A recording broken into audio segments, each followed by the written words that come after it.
Happy Kinship Month. It is September and we are celebrating the important role that many grandparents and kinship caregivers play in the lives of children. There are over 300,000 children in the child welfare system, and grandparents and kinship caregivers are actually caring for over 2 million children, it's estimated. So there are a lot of children who are not in foster care because of the services that grandparents or relatives or non-relative caregivers are providing. So we celebrate them. We take time to celebrate them and appreciate them because their services are vital. This is the thing though, kinship caregiving is not new. It's not a new concept. We've just given it a name. We've understood that it's been vital to our society, but it feels like it's been kind of this undercurrent that's been keeping things afloat when things don't necessarily go as planned. I was looking at a post online and an organization was outlining 30 years of progress that kinship caregivers and grandparent caregivers have made through the years. And the organization was named Generations United. And they were just providing a timeline of when this first came to the attention, right? Kinship caregiving to the government, and how the government really has played a role in helping to elevate kinship caregiving and make it mainstream and really bring it to light. And that's really the power of the government. When the government decides to spotlight something, it can create funding opportunities and it can create policy changes that can really make things easier or harder at times for families. And so in 1996, there was a law that was passed that specifically said that states shall consider placing children with relative caregivers first, and that relative caregivers needed to be given priority when children are in the foster care system. I was in church yesterday and I was bringing the word, and I was talking about specifically when things don't go as planned. Now what? That was the title of the message. Now what? And so as I was thinking through the message, and as I was gathering my text and just thinking about some personal stories that could help to just really connect the word with current day situations that exist, I had a story that I was going to share about some experiences that my husband and I encountered as we were just navigating life and just newly married. But when I woke up that morning, my grandmother was heavy on my mind, and we lost my grandmother about 14 years ago. And I just began to think about her story, and she is one of the grandparents who was raised by someone else. So I was wanting to tell a story about my grandmother and all that she experienced, which aspects of her story are deeply personal and at times hard. And so I called my mother just to ask for permission to share aspects of my grandmother's story across the pulpit that Sunday.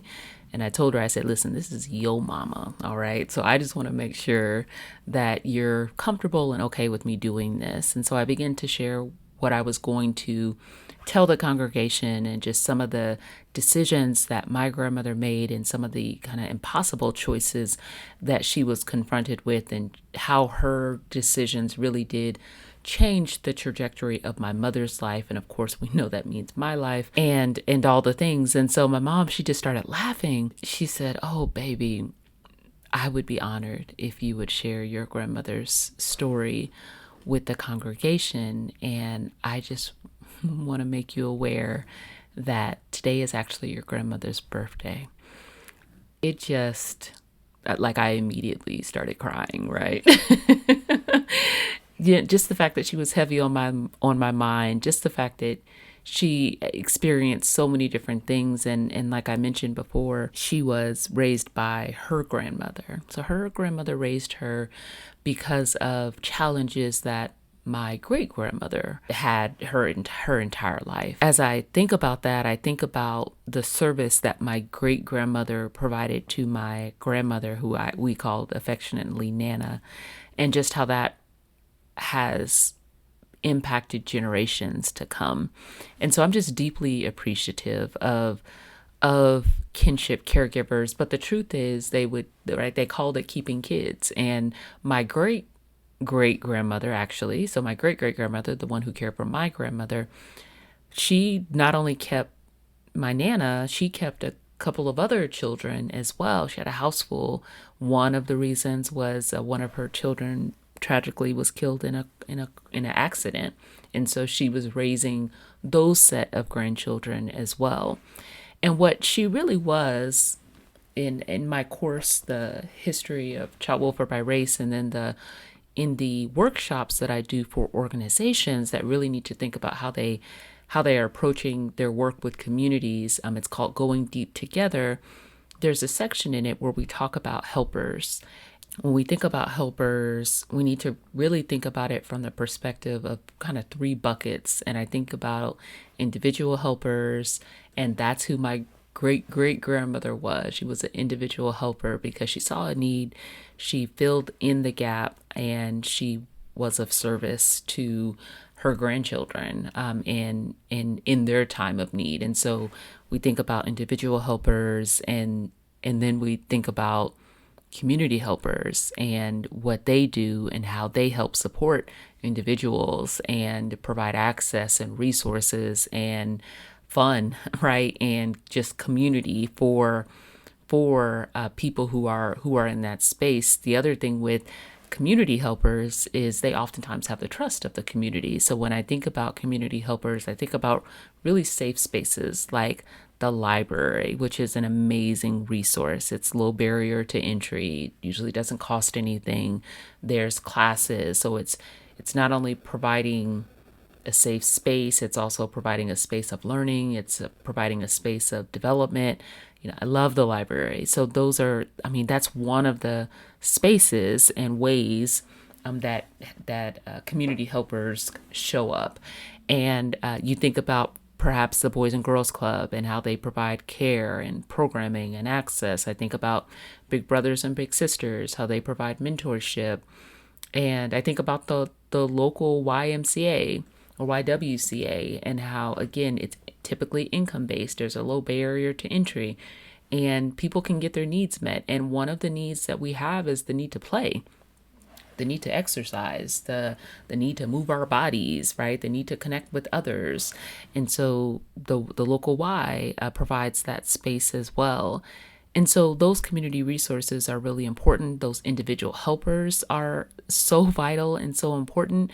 And then we have the institutional helpers, and the institutional helpers are important because they typically have the funding and the structures and the support that the community helpers and the individual helpers need.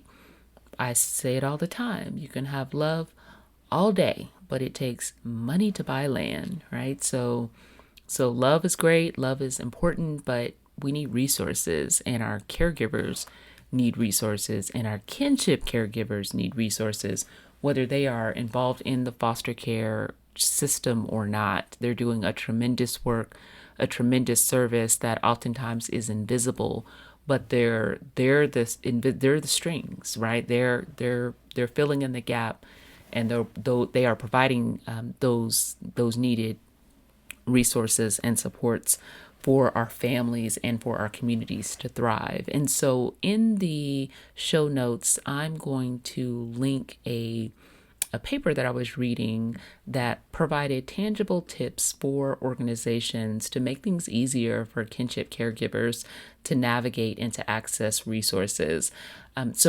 Right, you don't necessarily have to be in care in order to get assistance and to get help.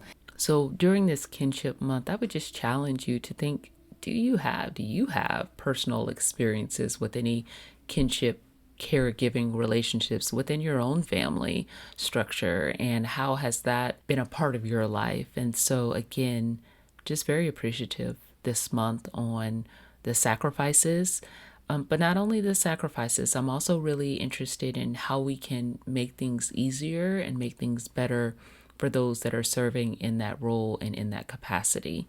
Happy Kinship Caregiving Month. If you are interested in learning more about the family history in America and how the child welfare system was even built, I want to invite you to dive into the online and on-demand Skin Deep: The History of Child Welfare by Race course.